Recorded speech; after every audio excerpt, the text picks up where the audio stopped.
Salam. Good morning, ladies and gentlemen. The European Circular Economy Stakeholder Platform goes global.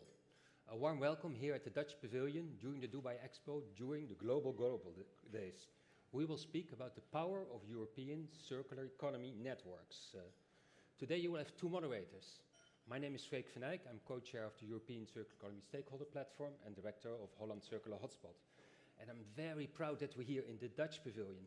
This pavilion is all about the nexus, how energy, water and food are all connected. What could be a better place to talk about circular economy?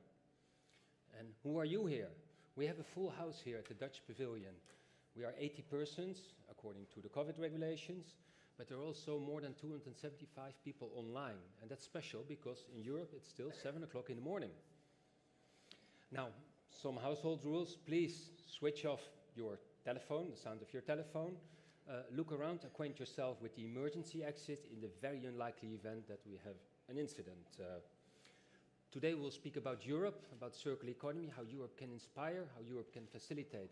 This is the age of circular economy. And this is the age that we have to work together. We're here in a region that needs to change, wants to change, and is already changing. This event is unique because of its setting.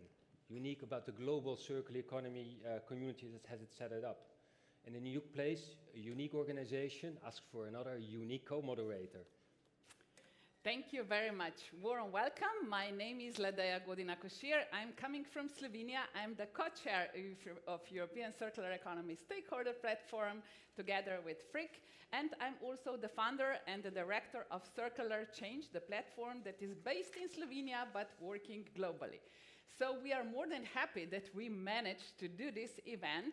It is not easy nowadays with pandemics and everything is changing to the very last minute.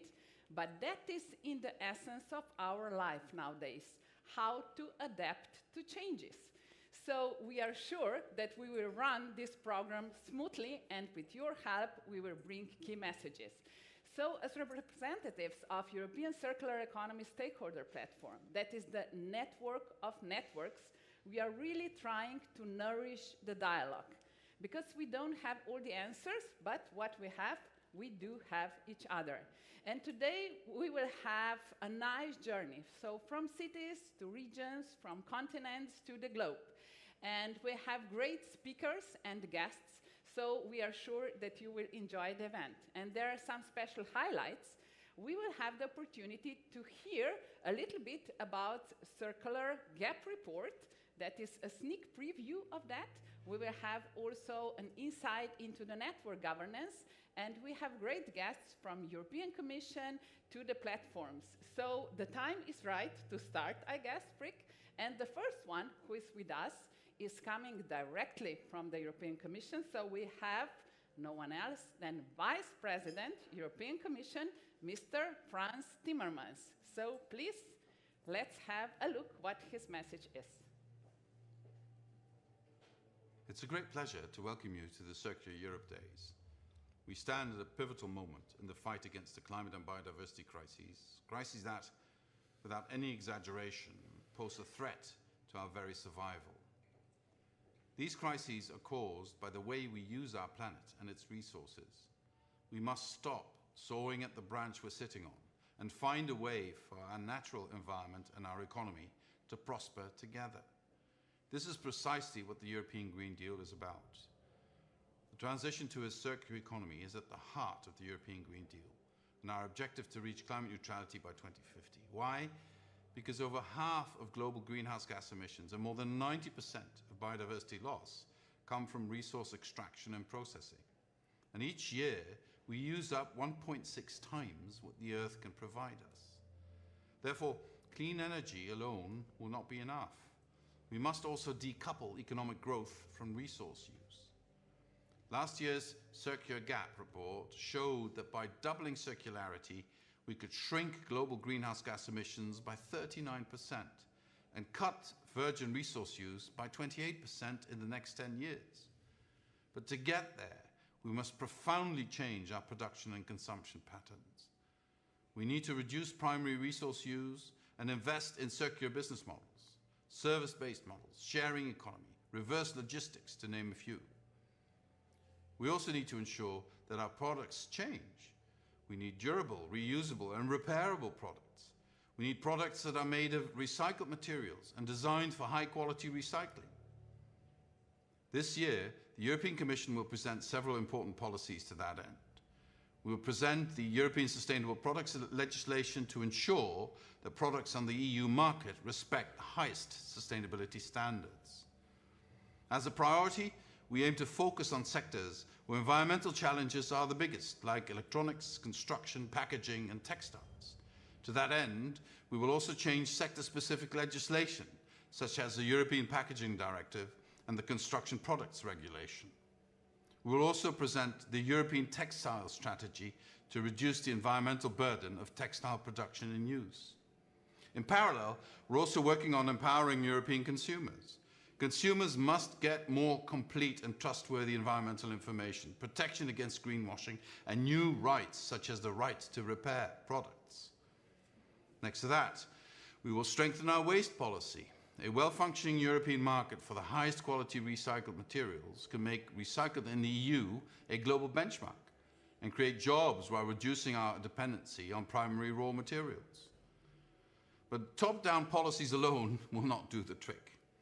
The European Circular Economy Stakeholder Platform, with all of you, is a great example of how a vibrant community can develop circular solutions together, transferring knowledge, sharing your experience and creativity, and connecting organizations, both big and small. But likewise, Europeans alone cannot make the transition happen. We need the entire world on board. With this expo, the Circular Europe Days are stepping into the global arena, showing the rest of the world the way to go. I want to thank all of you for all your efforts. I wish you exciting and fruitful days and all the very best for 2022. Thank you. Thank you, Frans Timmermans. He is such a good communicator, but it's not only how he is saying, but also what he is saying. Circular economy is essential. It's essential at this moment, and it's essential that we work together at the international level. It's now my pleasure to introduce to you the Deputy Commissioner General for the Dubai Expo from the European Commission. Pietro, can I ask you forward?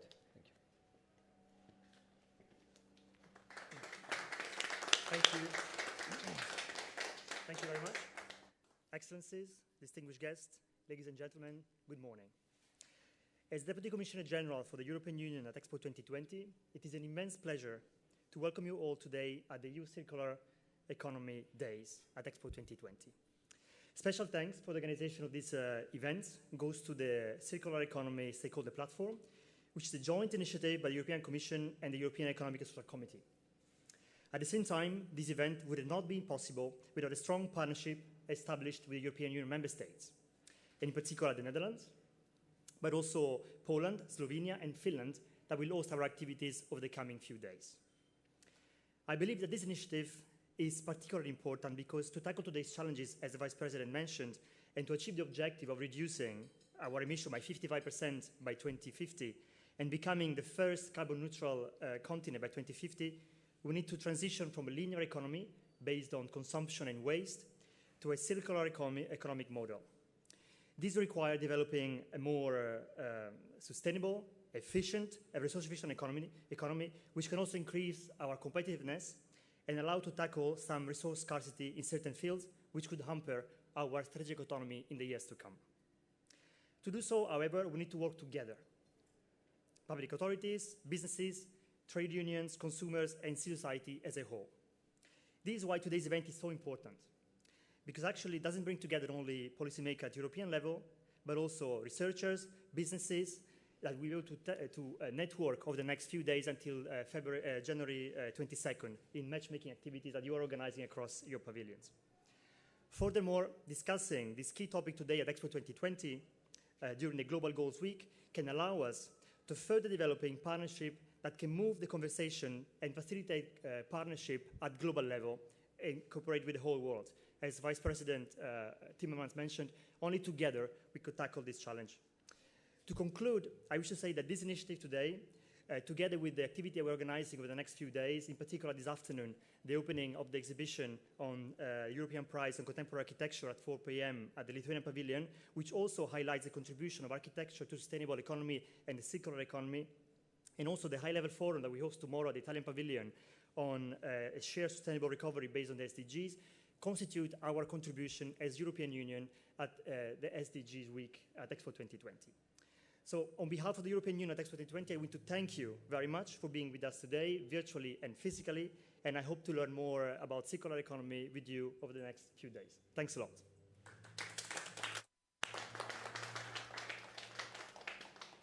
Thank you so much, Petra. And now we already understand better how everything is connected, from SDGs to the principles of circular economy, collaboration in the essence, and how much creativity is in the air. Because without creativity and without innovation, we cannot co-create solutions that are so much needed. And someone very special is with us today. Unfortunately, not here because he had to be quarantined. That is how everything is changing, as I mentioned at the very beginning. But still, we have Martín López Cardoso, the CEO of Circle Economy from the Netherlands, with us virtually. And we have this very special opportunity. At this very moment, we will have a sneak preview of Circularity Gap Report. Usually, it has been introduced in Davos at the World Economic Forum, but today we are in Dubai. So Davos and Dubai, both starting with D, and we have the Circularity Gap Report. We feel very sorry, Martin, that you are not here with us today. You are in Dubai, but we cannot host you here on the stage. Hopefully, we will do our best, and we really extend our warm welcome to you. So please, let us know what is in this year's Circularity Gap Report. Well, thanks, Ladea and Freek. Indeed, it feels a little, I would have loved to be there in person, and it feels a little weird to present this actually from a hotel room not too far from the expo. But in any case, I think that's how life works these days, and I'm delighted to share with you some of the sneak previews of this year's report. But before I do, a big thank for the kind introductions and also for the European Circular Economy Stakeholder Platform, including our hosts, the European Union, as well as the Dubai Expo.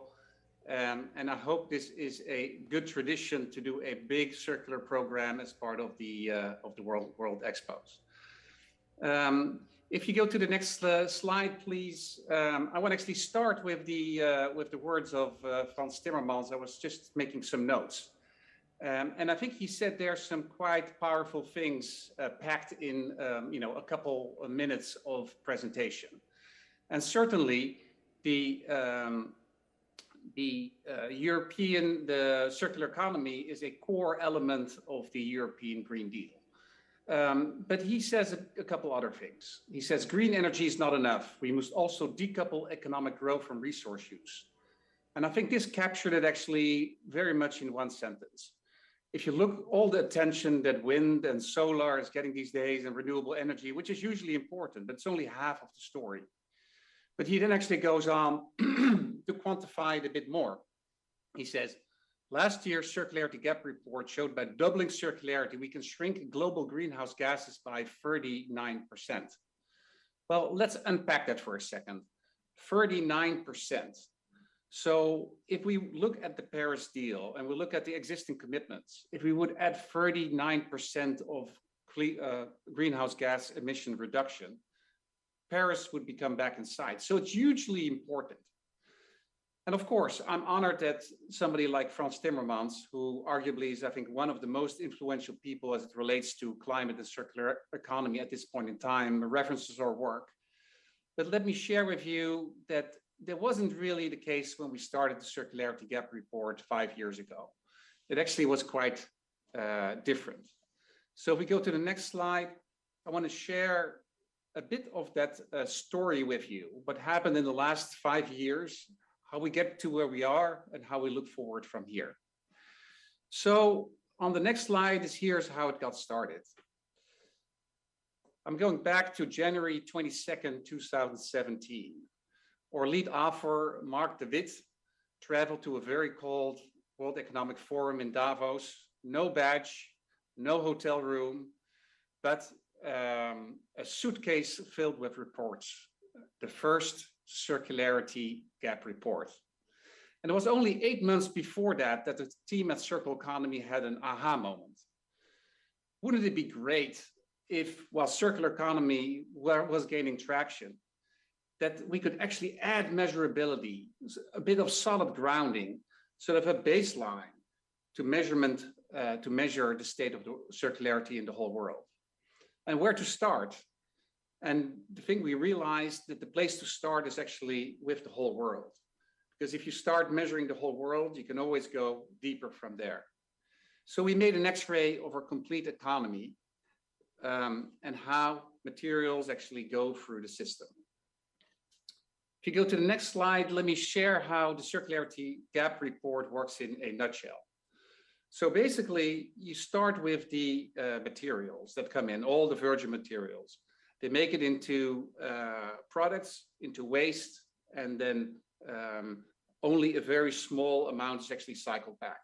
But you also have stock buildup, so all the houses that are built, all the cars that drive around. And if you then look at the recycled content, then you basically have a very first rudimentary metric for the circularity gap. So how does it look like in practice? On the next slide, you actually see how we move from materials, virgin materials, like biomass, fuels, minerals, ores. They work their way through the system. It's actually on the next slide. They work their way through the system until things we can actually use in practice. So in building materials, food, mobility. So they basically serve all the societal needs. And then on the bottom, you see, again, a very small amount that's cycled back. So if you make it a little bit more personal, every one of us uses about 30 kilograms of stuff every day. I mean, it's the phone you use, the breakfast you eat, the car you drive, the clothes you wear, but also the bricks of your building. And of that 44 kilograms, actually 31 kilograms is wasted. And the horrible thing is that most of that waste is actually scattered. Plastic drifts through the oceans, through the rivers to the oceans. Nitrates leach away from fertilized fields. And a third of our food rots, even while we deforest the Amazon to produce it. And if you think about pretty much any environmental problem, in a lot of cases, it's actually collected to waste. But before I go a bit more, let me go back to Mark de Wit in a very cold Davos, without the badge and with his big suitcase. And the good news that Mark actually made a couple of friends in the first day, with the World Business Council for Sustainable Development, also with Philips, and the next day at a lunch hosted by Peter Bakker, Frans van Houten presented the first report. The Circularity Gap report was born. And we could have finally put a number on circularity, albeit a very rudimentary one. And if you go to the next slide, you'll see the number. It was only a shocking 9%. So think about that for a moment. 91% are all the materials that basically are used and end up in waste and are not reused ever again. So I now fast forward to the second year on the next slide.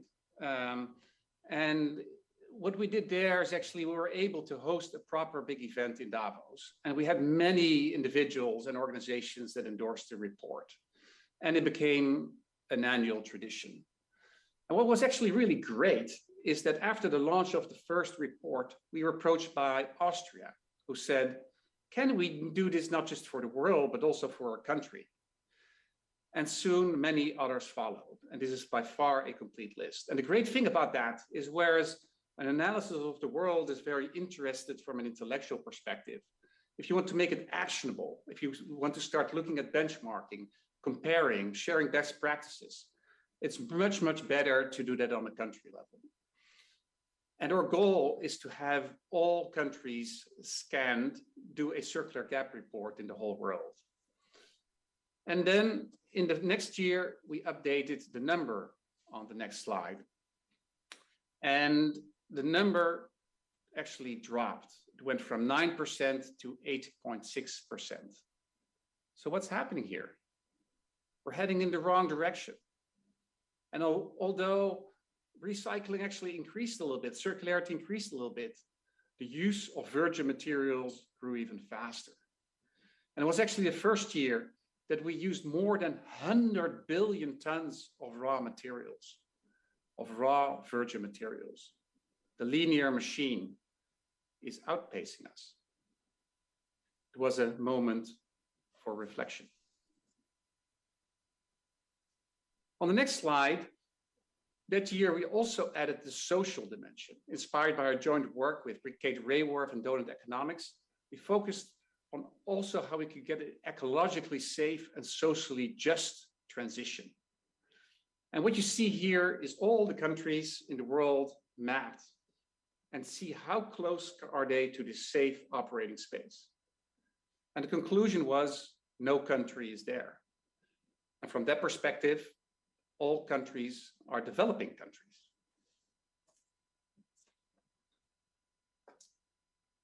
In the next slide, you'll see that the mass media started to pick up.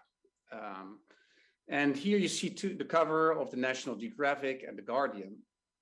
And it's actually interesting. We're still teasing our colleague Mark with the opening paragraph in the National Geographic, and I'll read it to you. It said, "De Wit is 39, genial, bespeckled, a little disheveled, a chemist by training. He opened the pamphlet and spread out a diagram. He called an X-ray of our global economy." So what's great about it, it's now actually a story that's also compelling, not just for the people in the circular bubble, but for the larger audience, because it's something that people can grasp. How circular is the world? And we were in the middle of COVID at that period of time. Yet I think this launch was probably the most important one we ever did. And it's also the one that Frans Timmermans mentioned.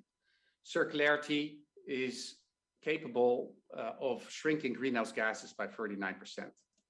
And in fact, that played quite a crucial role leading up to COP26 in Glasgow by linking circularity with climate, which is on the main agenda.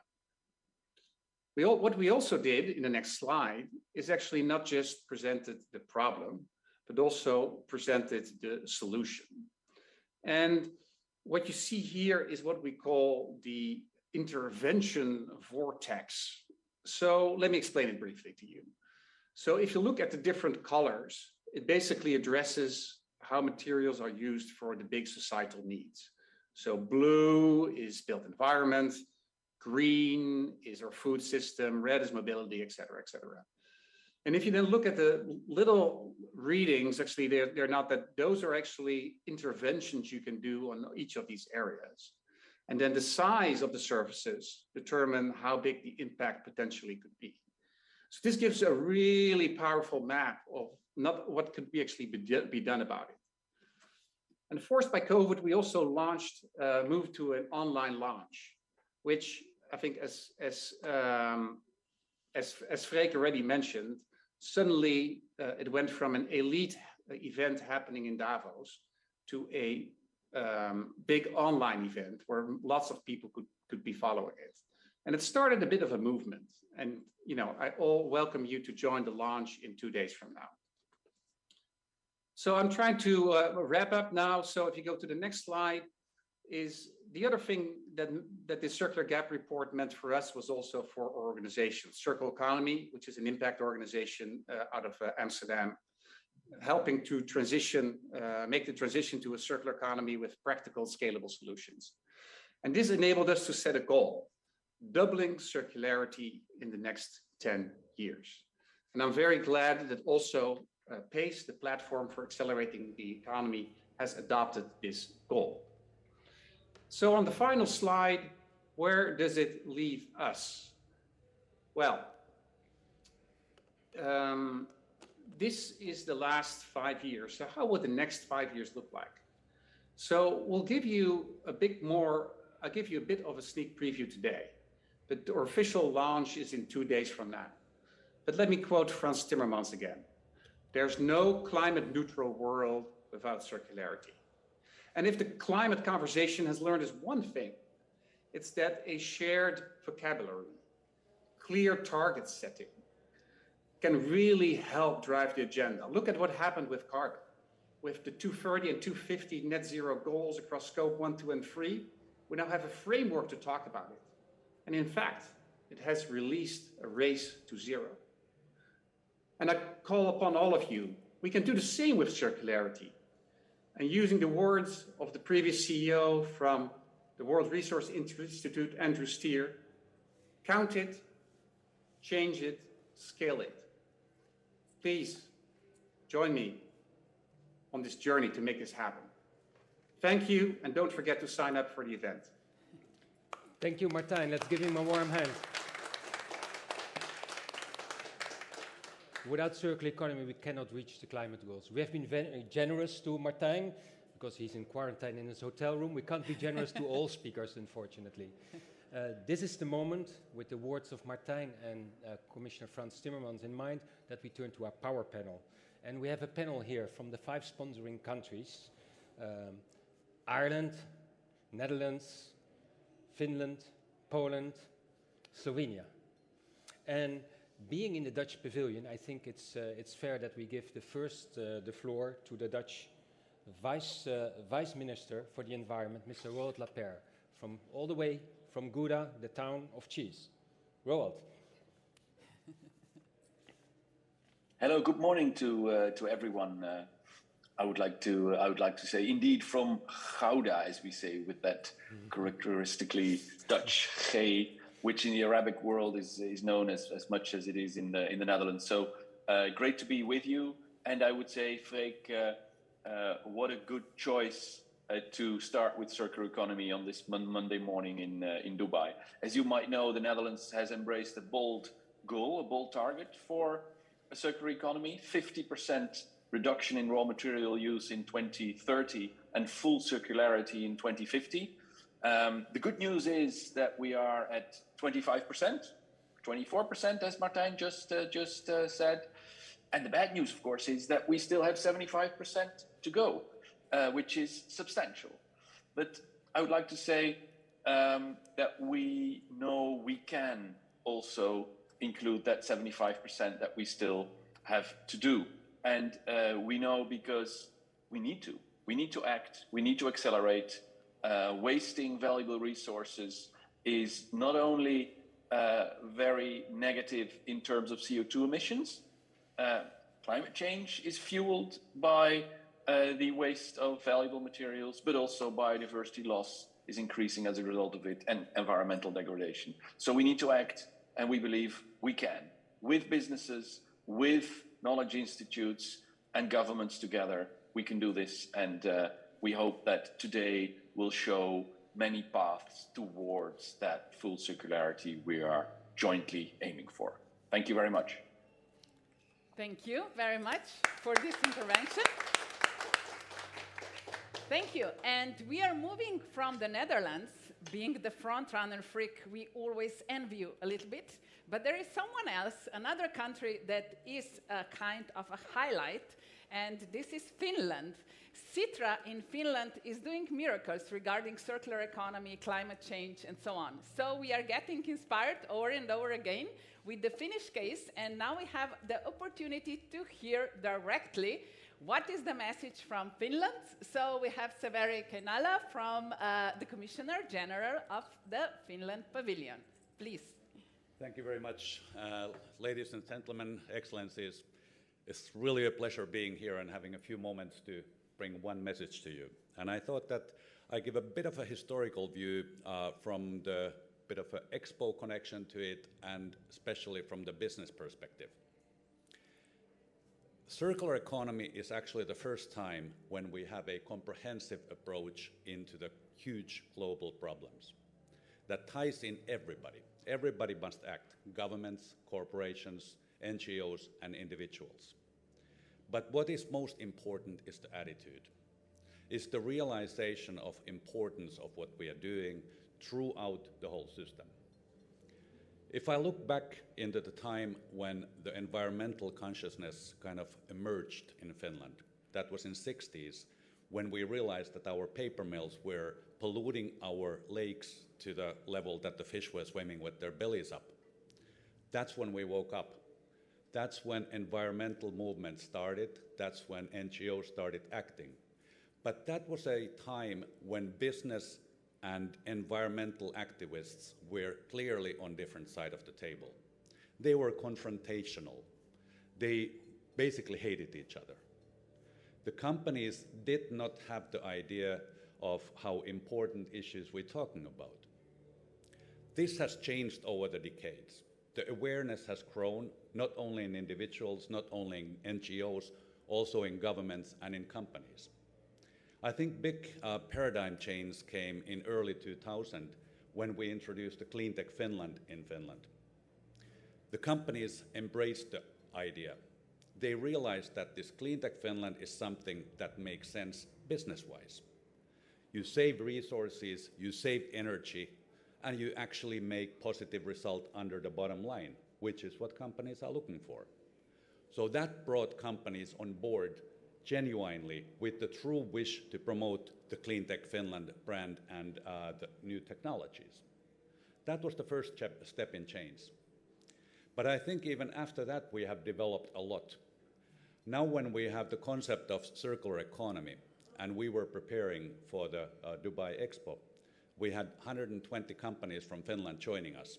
We interviewed all of them, and we asked, what are the topics that you want to discuss in the Expo?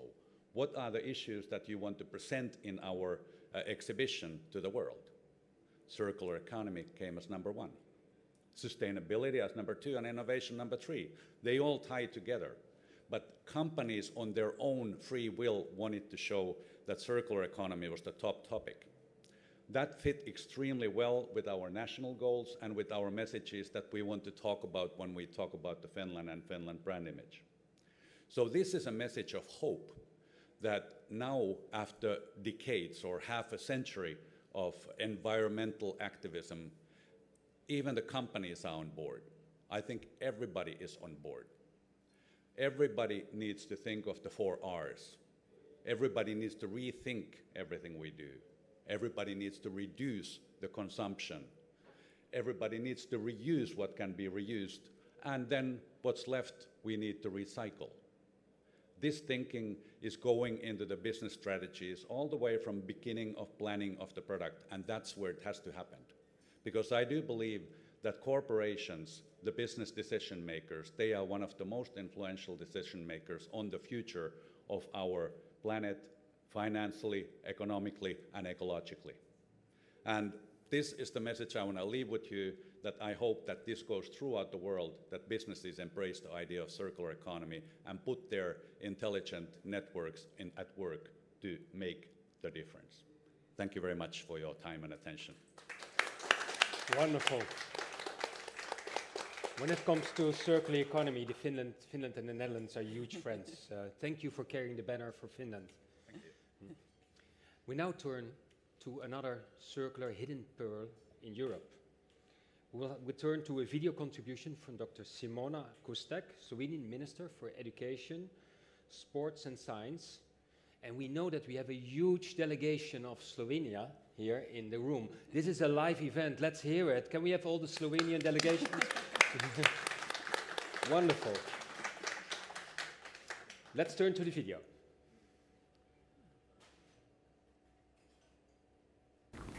Dear ladies and gentlemen, distinguished guests, let me express my warm welcome to all the participants of the Circular Europe Days at Expo 2020 in Dubai.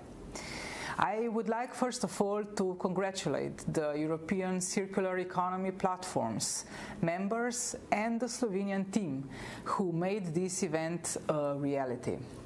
The event is taking place during the Dubai Expo Global Goals Week that aims to unite business worldwide and call for action.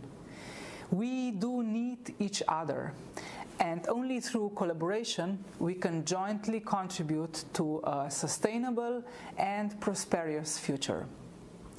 Even though I unfortunately cannot be with you at Expo nowadays, you have all and my full support for the activities relating to your event.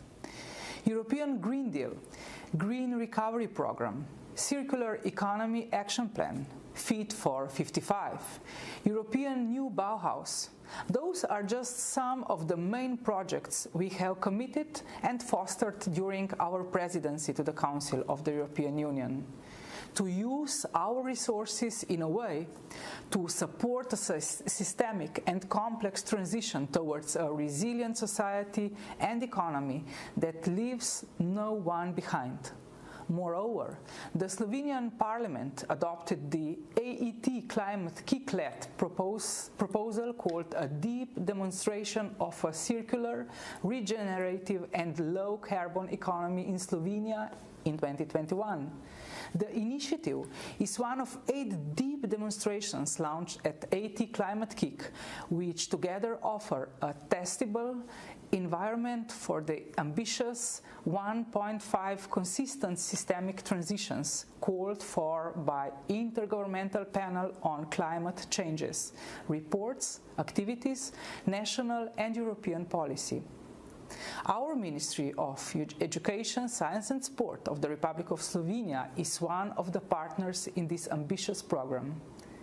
Today, you are focusing on sustainable living and wood, the field where Slovenia can proudly show several outstanding sustainable and circular cases, starting with the Dubai Expo Pavilion. Fit for 55 is emphasizing the need for climate, neutral and positive energy buildings, introducing elements to reduce the whole life cycle impact of buildings and the integration of nature-based solutions. Representatives of the business sector, members of the delegation organized by public agency Spirit and wood industry cluster are great ambassadors of the slogan Green, Creative, Smart.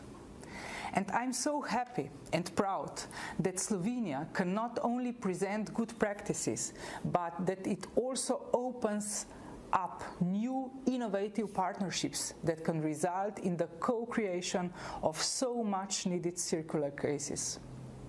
Furthermore, big assets are also our forest systems. Slovenia, as one of the most densely forested countries in Europe, has a lot of potential in a sense of managing forests and adding value of the wood industry. I firmly believe that you will get inspired by representatives of companies that are part of the delegation. Let me conclude. Innovative spirit, creativity, knowledge, and entrepreneurial approach are needed to position Slovenian products and services on a higher level and strengthen our competitive advantage. The forestry and wood industry have great opportunities to flourish. The future is green and circular. The time is right to unlock the full potential and proudly contribute to the European green recovery.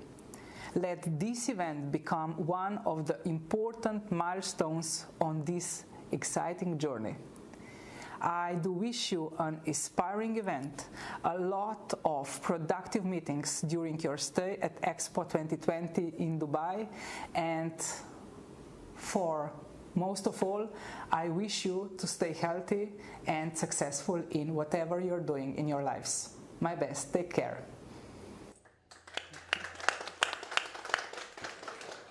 So we move from Slovenian minister and her message. We have heard how green we are in our hearts in Slovenia, to another country, so to Poland. Just to compare the sizes, Slovenia has 2 million people altogether, while Poland has 38 million people.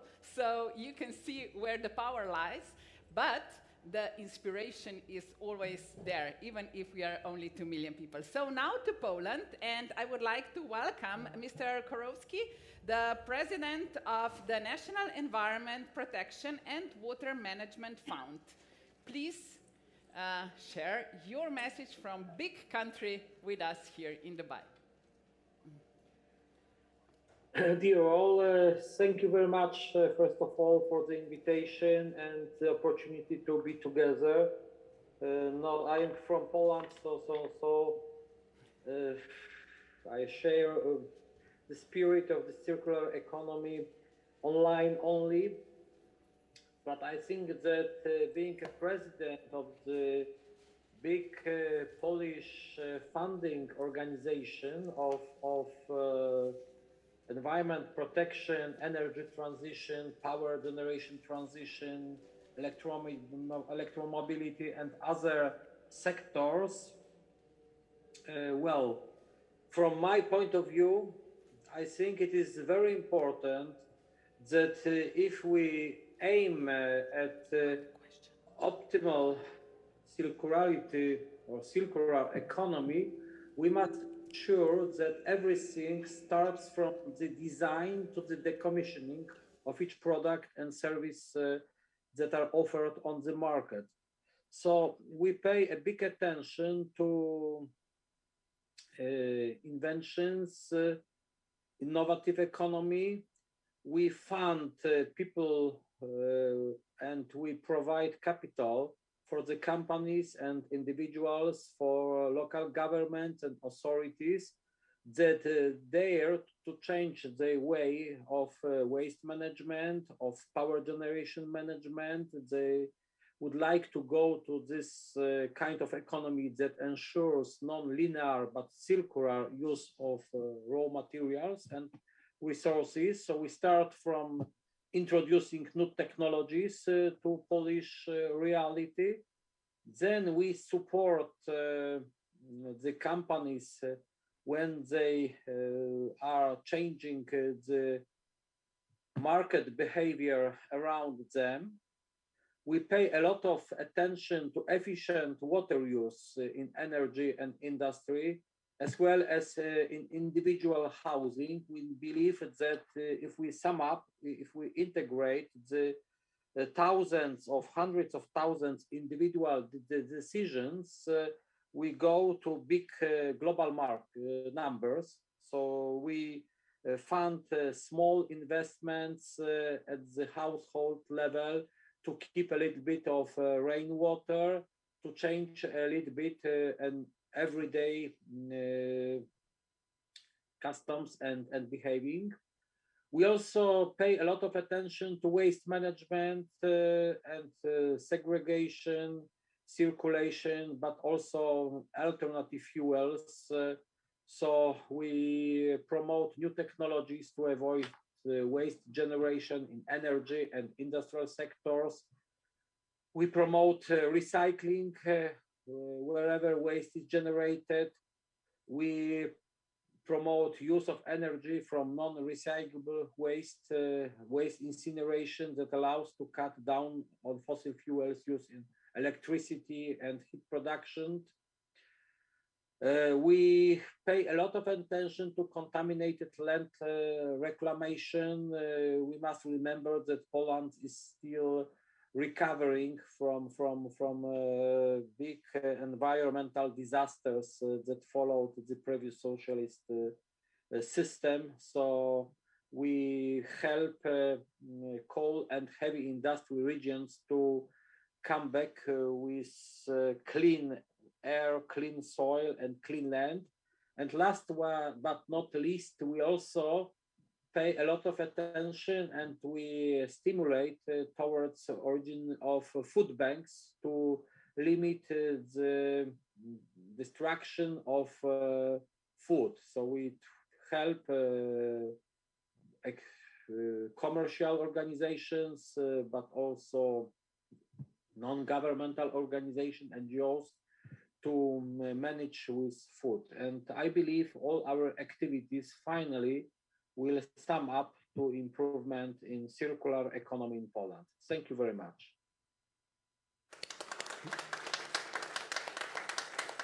Thank you, Mr. Korowski. It's so warming to see that things are moving in a country like Poland.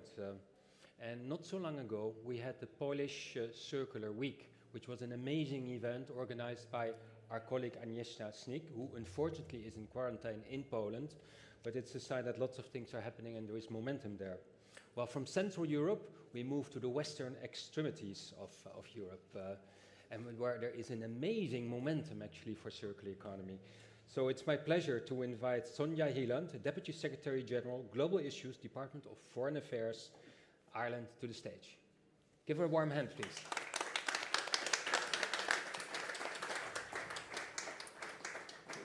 Thank you so much, Freek. I think it's the first time I've been introduced to somebody from the western extremities. So greetings from the western extremities. And thank you so much, Freek, Ladija, and others for inviting me here today. I wanted to make 3 key points. The first one was something that Frans Timmermans and Martin spoke about earlier, which is that the circular economy and focusing on the circular economy is an absolutely key part of our engagement on climate change and addressing climate change. And when we think about climate change, I think the first thing that pops into most people's head is transition away from fossil fuels and energy efficiency. But that's only 55% of our emissions. That can only address 55% of our emissions. The remaining 45% has to come from production. So this is where the circular economy is absolutely key. And in Ireland, we have just published last month our first whole-of-government circular economy strategy.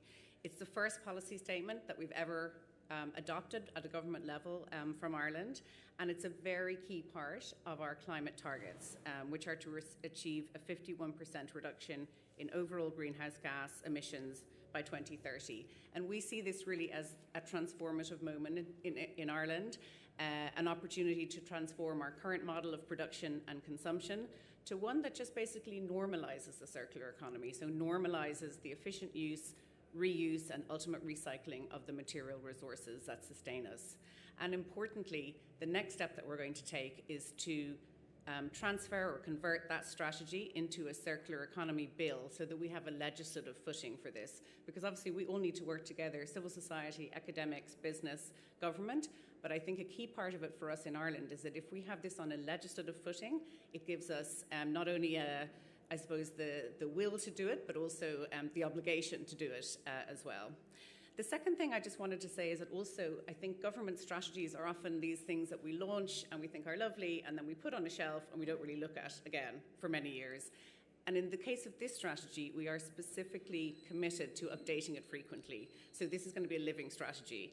And that's really because we know that the circular economy, while it's not new, the technologies, the ideas, the strategies, the knowledge available is just developing all the time. So it could well be that some of the most important and transformative things that we do in the circular economy haven't actually been created yet, or we don't know about them yet, or the technology has just begun.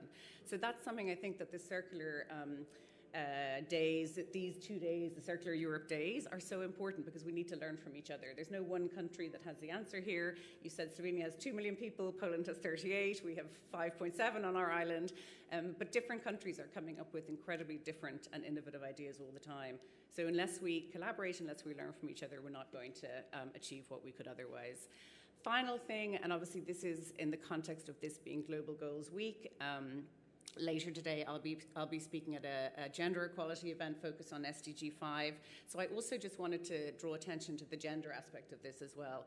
We know globally that women are disproportionately affected by the impacts of climate change. We also know that women play a vital role as agents of change in addressing climate crisis and also need to do so in terms of the circular economy. So unless we focus on gender equality, unless we focus on supporting civil society and social movements, and also in institutional transformation and government action, all of those are critical elements for generating ambition in climate action, for generating change, and for generating the circular economy. So again, a plea for a gender focus in what we're doing and what we're talking about today. So thank you so much.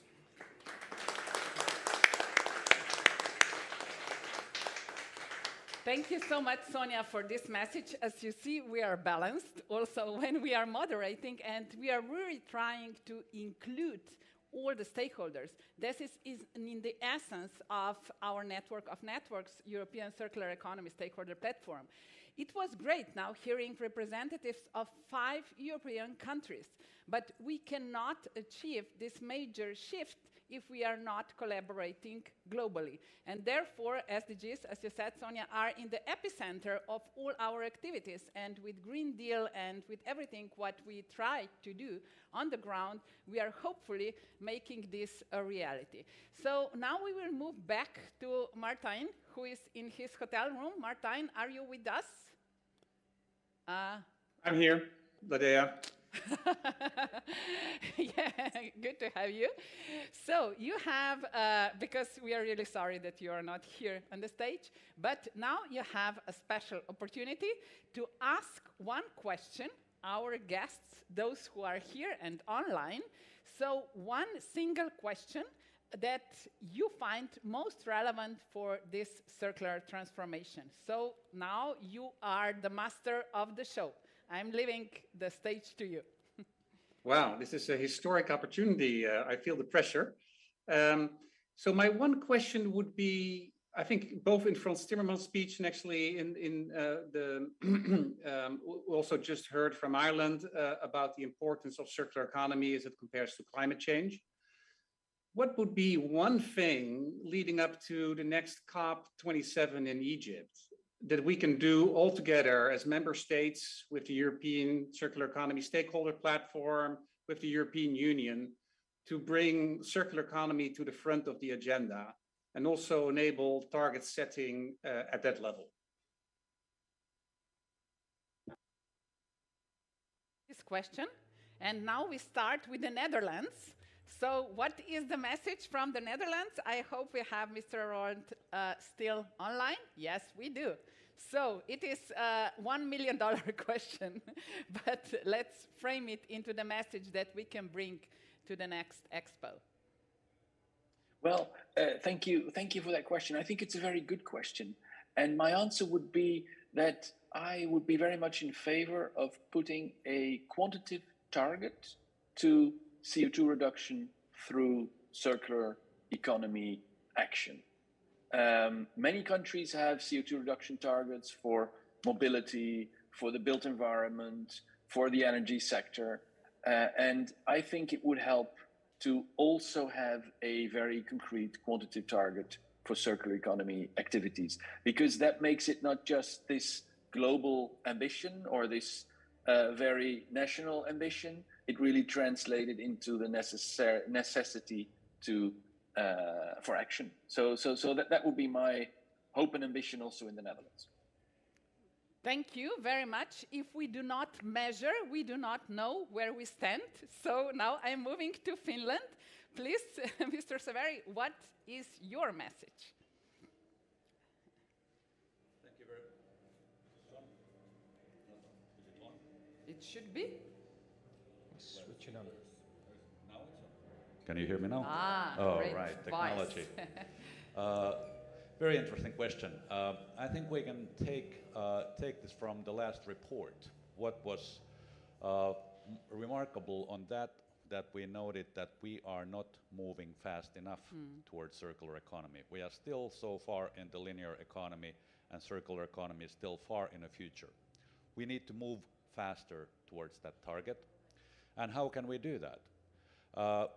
All the countries need to have a roadmap, a strategy, how we do it. Finland did her roadmap in 2016 as the first country in the world, and now we have... the second version already you have.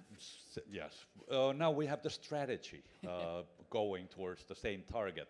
And the concrete targets, I think those are important. And the countries that are advanced, like many of us in this area, we can lead by example and set ambitious targets for ourselves and communicate them to the world. For example, Finland in the new strategy is aiming to make a change from 2015 to 2035, when Finland is supposed to be circular-based, carbon-neutral society. And that's what we're building our future success on.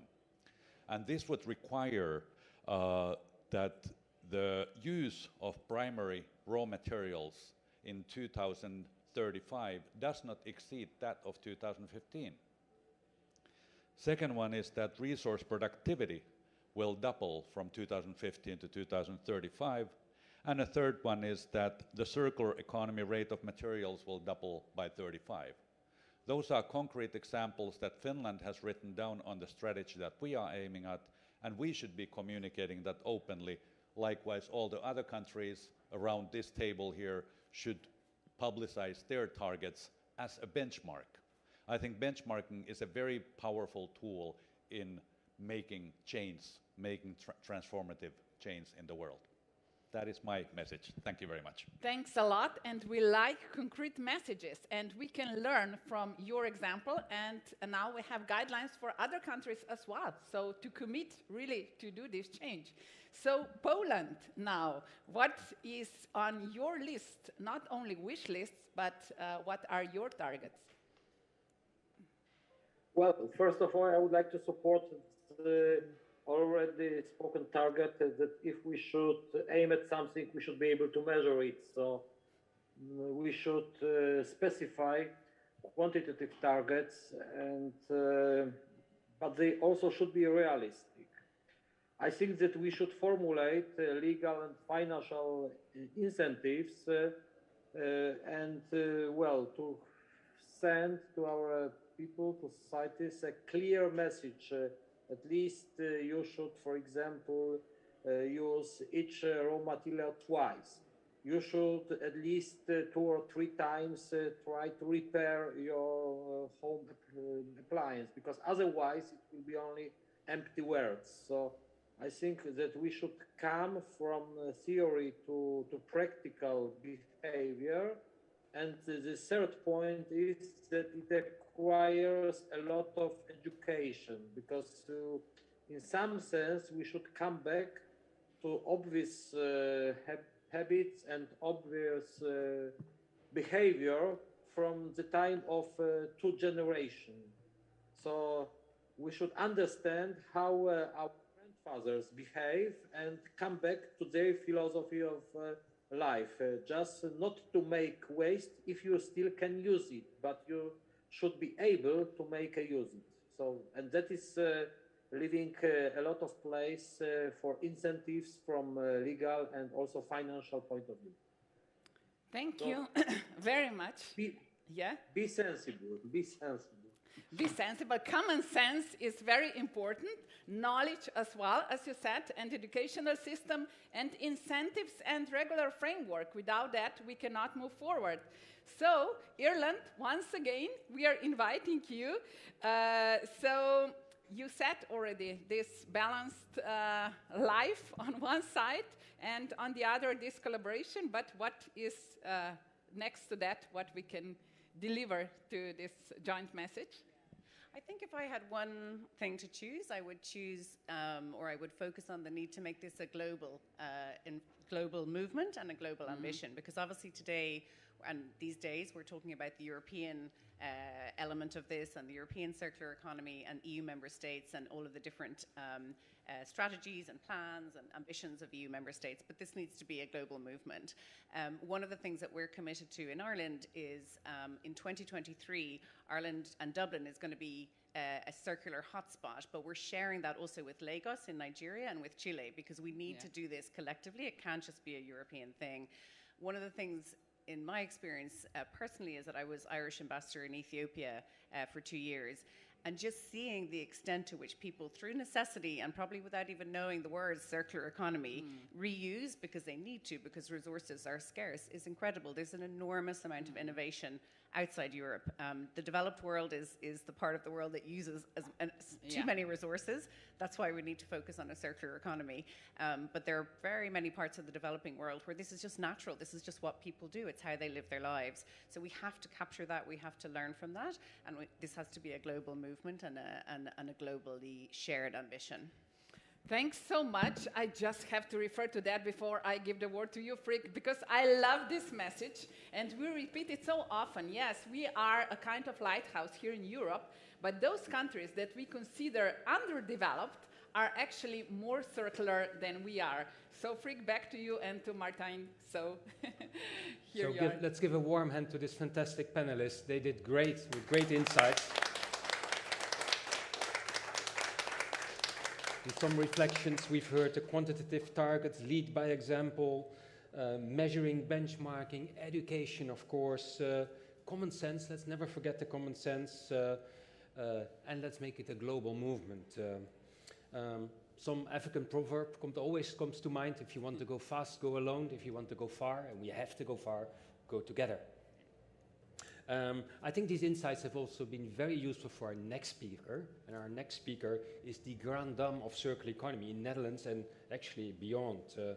She's a professor in Utrecht. She is the chair of the supervisory board of Holland Circular Hotspot, and she's the coordinator of circular economy in the Amsterdam region.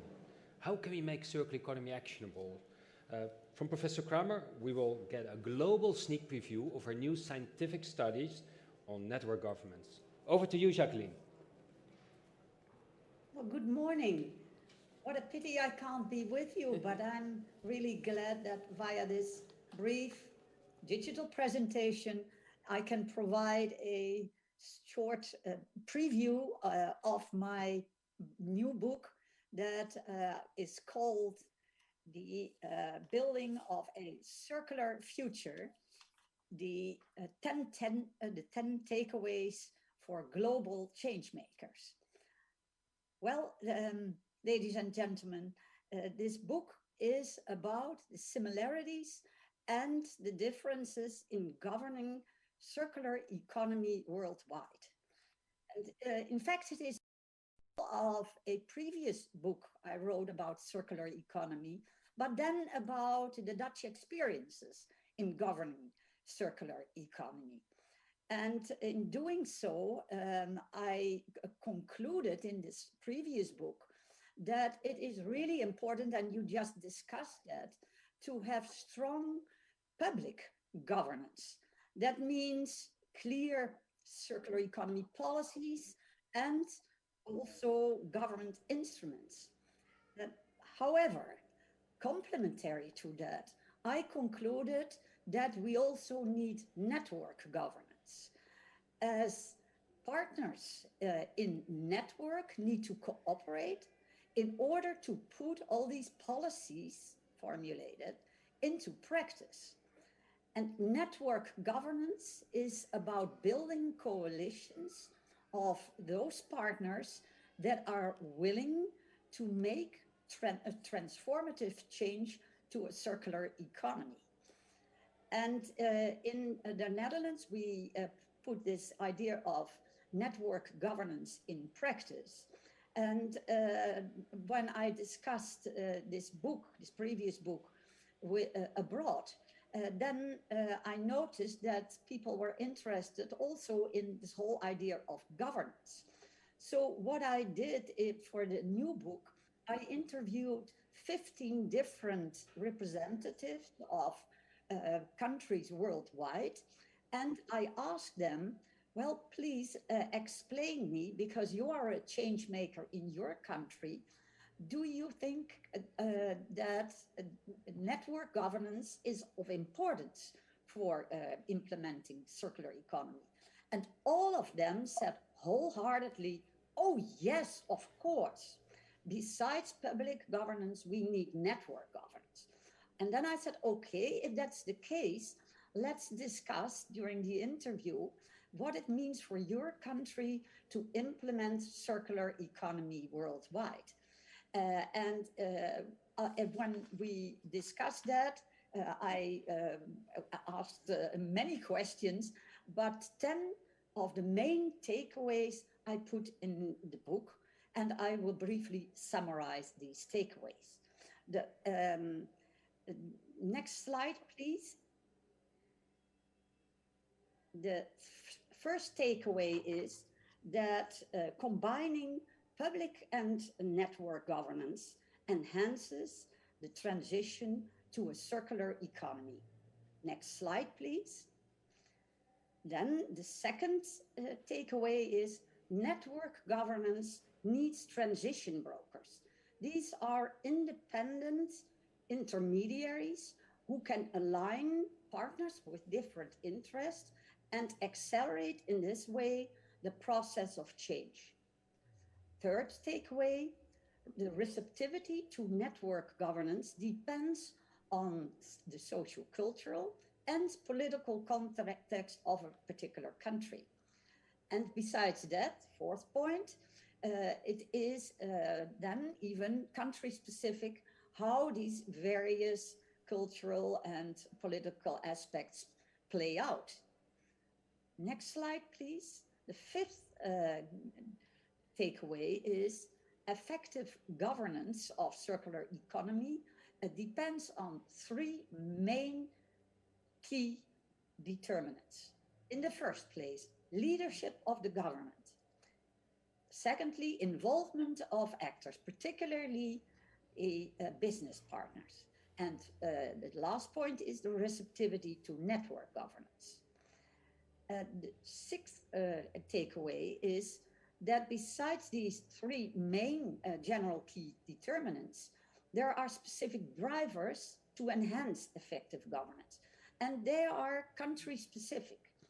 For instance, in Brazil, it was really important to notice that market pressure through supranational policies, for instance, the EU, that determined very much the focus of the work they could do. And also, for instance, in some countries, international companies that are committed to promote circular economy are very keen in taking the lead in circular economy. The seventh point is that to utilize the strong aspects of a country's governance and mobilizing the most effective actors and adequate drivers increases the effectiveness of circular initiatives. Let me provide you the next slide where I explain this seventh takeaway. This pictures everything together. You have public governance, you have network governance, and with respect to public governance, you need governmental leadership. With respect to network governance, you have to have receptivity to network governance. And furthermore, you need specific drivers depending on your own specific country. And you need the involvement of industry in the first place, but also local government, NGOs, and citizens. Depending on whether these parameters are high or low or weak, makes it easier or more difficult to implement the governance of circular economy. The eighth point, next slide, please, therefore is that there are four main avenues to be distinguished to move to a circular economy. There are countries that have strong circular economy leadership and also high to medium involvement of industry and also receptivity network governance. These countries have in principle a favorable condition to start and to accelerate circular economy. But of course, several obstacles still should be removed to get everybody on board. A second starting point is when there is no government leadership, but there is a higher involvement, particularly of proactive companies, and there is a receptivity to network governments. Well, in these cases, it is also possible to make sure that the circular economy can start. Proactive companies can take the lead in that, but for the acceleration, there are also other actors needed and additional drivers. So here you can start easily, but to really accelerate is more difficult. The third avenue is when there is a strong government involvement and leadership, but there is not such clear receptivity to network governance and also not a high involvement of industry. There, the government, of course, can start circular economy relatively easy, but to really get all the top-down measures implemented, you need the support of actors, and that's the big job in this case. And finally, you have the situation where the government has no limited leadership, the involvement of industry is low, and there is a low receptivity to network governance. You can imagine that is a more complicated position to start, but still, also in these countries, you see that there are positive kickstart initiatives made by those, for instance, proactive industries that say, okay, but we start anyway.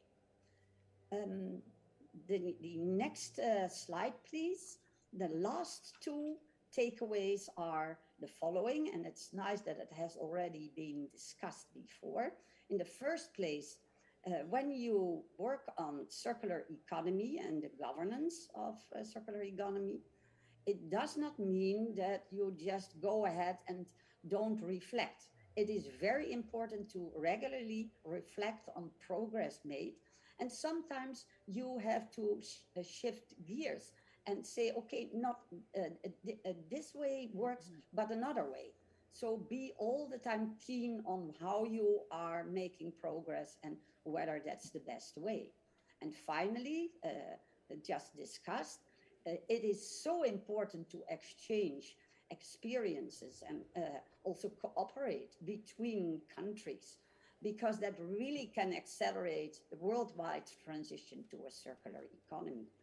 And I really hope that this, but also other conferences, help to bring people together and mobilize more and more change makers to make the difference and move to a circular economy. Thank you so much. Thank you so much, Professor Kramer, and one big applause. We really feel privileged that we've got the opportunity to hear your presentation, and even more that some of us are part of this book. And within the platform, we have the leadership group that we are co-chairing again with Frick, exactly on the network governance, where you are helping us a lot with all the research you did so far. And now we have opportunity for one question from the audience, just to, we have the brave one. For you, Professor Kramer, please. Fast and brave. Thank you, Professor Kramer, for your great insights, as always. So I have one question, and that is, how can we help each other to accelerate our practical work in this network of changemakers in circular economy? Thank you. Thank you. So, to the practical side. Well, thank you for the question. Of course, all these digital seminars and conferences really help. But I think that it also helps when we set up exchange programs, that we can look in each other's kitchen and see how we can be inspired by the examples of other countries and learn from each other. And my experience is we talk a lot about the technical side of the issue and which technical means in specific sectors can be applied. But, you know, my experience is that bringing all these actors together and building coalitions of the willing is just as important and is often overlooked as being of importance. So in the exchange at a personal level, I would really appreciate to pay more attention to this aspect of the circular economy. Thank you, Professor Kramer, for this intervention as well. And now we are moving to the last part, actually what Professor Kramer just highlighted, how important it is, what is happening on the ground. And this program is just launched right now, but we have much more to show. Frick, please. Yeah, we'll get 7 power pitches, actually, giving you a sneak preview of what in these 2 days will happen. And the next program here in this building will be about circular buildings and infrastructure. And buildings and infrastructures are essential in our life, but they are a major issue as well. 50% of all extracted resources comes from building and infrastructure. It's 1/3 of all carbon emissions comes from the building and infrastructure sector. The good news is that there are European solutions for every part in the value chain that can work today, that can work here, that can work in other parts of the world. There is momentum with the European Green Deal, with the Circular Economy Package. There's climate financing, there's recovery funding. So we will bring together experts from the ESEP's leadership group, and we'll discuss our 3 topics. We will show how important infrastructure is. We'll look at design for deconstruction, and we'll look also about the market potential of secondary resources. If we cannot make the buildings and infrastructure sector more circular, we cannot reach the carbon goals. Join us later on and be inspired. And then we move to Slovenia later this afternoon. Okay. Back to Ladeja. Thank you. So what can you expect at the Slovenian pavilion? Probably you have noticed that it is one of the greenest pavilions exactly at the entrance of the sustainability pathway towards Expo. And therefore, we will show you how the only country with love in its name, what is Slovenia, is creative, green, and smart. So our focus is on sustainable living, because what else than our everyday life is that what counts at the end of the day? So how can we construct, as already Frank said, buildings, cities, environments that are green, where we can use wood? That is a very sustainable, actually, material. And how to create new solutions by using wood, how to make a wonderful design, what we have heard about the new Bauhaus. So it is really how to engage people to co-create these environments. And we have great businesses that are with us here today, and we have great delegation of the wood cluster, and you will see they really move mountains. So join us today at our pavilion, the Slovenian pavilion. We are starting sharp 2:30 with the program, and later on, tomorrow, we have another matchmaking program starting at 1, and that one is called All About Food and Wood. So this is the Slovenia, green, creative, smart, and wood in the focus. Thank you, Ladeja. After this promotion, you have to go there, of course. But we continue the program tomorrow in Finland, and we have a video contribution from Francois from ACR+. Can we see the video, please?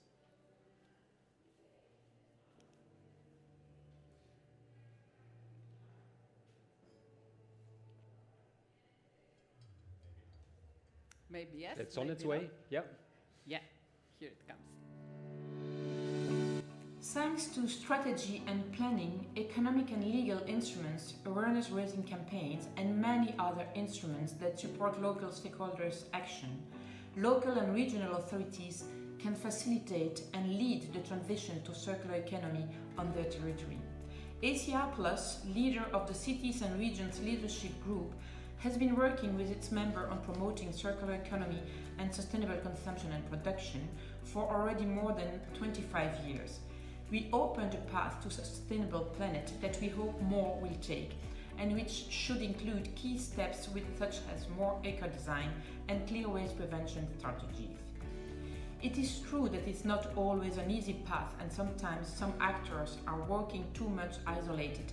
This is why ACR+ is working as a bridge between these actors. Public authorities must be aware of their role and assets. We work with decentralized authorities to support them on their green path, helping them to connect with all territorial actors, to consider the different stakeholders on their territories. This is the message we want to send during the Circular Economy Europe Days, to motivate public authorities to follow us on this path, and to motivate the private sector to work more hand in hand with the public one. Join the Circular Economy Europe Days conference on 18 January in the morning if you want to know more about what cities and regions in the EU are already implementing on their territories. Cities and region, tomorrow in the Finnish pavilion. The next guest which we have, which can come to the stage, is Hubert Bukowski from Poland. No, he's not there. We get a video. Sam.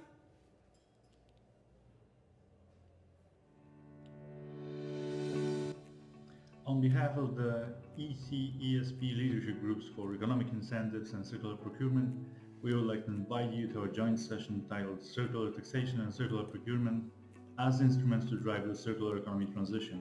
during the Circular Europe Days at the Dubai World Expo. This hybrid session will take place on January 18 at 12 o'clock CET. During this session, the work of the EC-ESP leadership groups, along with the potential of these instruments in the transition towards a circular Europe, will be showcased. We will address the importance of a level playing field for circular business models, products and services, and how to achieve it. Though both instruments are essential in this aspect, their use is still inadequate to influence circular transition. Why is it so? What can we do to support this instrument usage? What type of taxation and procurement system would be in line with the circular model? These are the issues we will try to tackle. A spotlight will be put on this instrument's practical implementation in Europe. We are looking forward to having you there. From Hubert to financial instruments, we go to the next one, which is Michael Kuhnt, and that's another video. Stay tuned.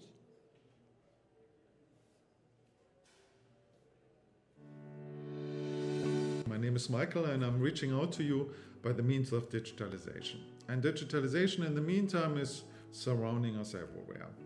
And with this we have more and more devices such as smartphones, tablets and computer. But also it brings an ecological challenge forward, the use of resources. That's why the European Commission in its Circular Economy Action Plan announces the Circular Electronic Initiative, asking for extending the lifetime.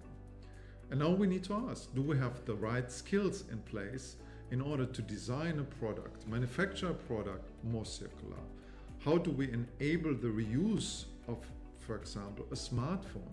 Or how do we engage retailers, consumers in repairing a smartphone? All those different strategies and perspectives we would like to discuss in our session on enabling circular electronics, skills for cities, business and consumers. Please join us in the discussion. We are looking forward to have you. I will be there, Michael. Thank you. We turn to a live guest, Sarah. Sarah, what can we expect in the Irish Pavilion? Well, with one of the highest consumption rates in Europe, consuming over 100 million tonnes of resources every year, Ireland has recognised the circular economy as a huge opportunity to rebalance resource use and the associated climate impacts. As a result of that recognition, we have seen unprecedented support for the circular economy. And some of that was addressed by Sonia. However, some other advances within the Irish government. We now have a dedicated circular economy unit in government. We have a Minister of State with responsibility for the circular economy. We have all of government circular economy strategy, as Sonia mentioned. And importantly, we have an implementation programme which is carried out by the Environmental Protection Agency in the country. And we will shortly have that legislative structure to support our future ambitions. Planned interventions in Ireland will see practice go way beyond end-of-waste solutions to develop sustainable and positive, climate-positive communities in our country. Tomorrow at the Irish Pavilion, we will focus on how collaboration is shaping Ireland's circular future, how policy is driving cross-sectoral action, and how the Circular Economy Programme is supporting strategic partnerships that deliver innovation and pioneering research. Our session will close tomorrow with a special address from the European Commission, followed by the historic signing of the European Circular Europe Days joint agreement. All of this will be followed by an opportunity to network once again and to listen to some Irish music in the pavilion. So please do join us tomorrow in the Irish Pavilion at 3 o'clock. Thank you. Thank you. And you make it sound so attractive to go to the closing event. To warm us up for the coffee break, we'll have a final video by Agnieszka Schnik in a relaxed setting. You ordered too much. Yes, I know, but I love eating. But it's right. Yeah, but it's right. And I don't know, do you know that equivalent of 6 food waste garbage truck is wasted every second. And I think here we are the best proof of it. Every second. It's a shame of us. So it's like 15 food trucks of this is wasted? Every Just second? like this. 50 Just already? like this, yeah. Since we started this talking? Yes. And on the other hand, that 55 million Europeans can't afford the quality meal. Can you imagine it? Well, Europeans is nothing, but what about others? Come on. Of course. 55 That's million, even more. That's even more. 55 million. But how we tackle this problem, you have to visit and join us on 18th of January at Circular European Dubai Expo Days 2021, where leadership group of food system, food waste as bioeconomy will show you the best practice and the best solution to really tackle the food waste problem. So 18th of January, you can't miss it. So food systems, food waste and bioeconomy also tomorrow. Now we have come to the end of this program for the closure. First of all, I will do the nice part. I want to thank all the wonderful speakers and panelists. We really enjoyed it. I want to thank all the organizers, European Commission, the EESC, the wonderful people from ESEPS who made this all possible. I want to say that here, it makes no sense to make a circular island or circular continent of Europe if the rest of the world goes down the drain. We have to work at international level. That's why we're standing here in Dubai, a platform for the world, a region that also needs to change, wants to change, and is changing. We send out this message, and we gladly help to inspire the world, and we reach out a hand to facilitate and work together. So that's it for now. A lot to come, more. And as Sarah already mentioned, we also have prepared joint statement. So we would really like to commit that even after Dubai, we will continue our collaboration, and you are all invited to sign it. Digitally, we will let you know how to do that. And on the closure, we will show the big symbolic, let's say, paper with our signatures about that, how we are going to make circular economy thrive in the future. So program is super rich, as you have noticed. And here we are all together to make change happen. So the next thing is a coffee break. Well deserved, I would say. Yeah. Thank you all. Thank you online. See you soon.